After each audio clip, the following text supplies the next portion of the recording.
Someone asked me if scoring sourdough bread is really necessary, so I decided to test it out so you don't have to. Verdict, yes. I followed my normal white bread recipe for this loaf, but I'm just going to throw it straight into the preheated Dutch oven rather than do an expansion score.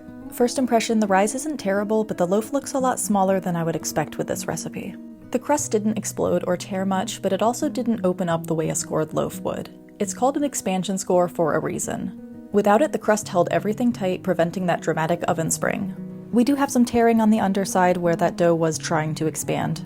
I mean, it's not the worst looking loaf of bread I've ever seen, or even the worst looking loaf of bread I've ever made. But it doesn't have that same aesthetic you get when you have a perfect expansion score. You get that defined ear and the big open belly. Holding it in my hands, I can feel how dense it is. I'm expecting a tight, uneven crumb when we cut into it.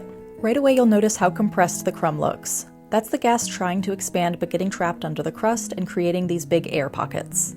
Sure, you can absolutely bake bread without an expansion score, but it's a quick step that makes a huge difference in your oven spring, shape, and texture of your bread.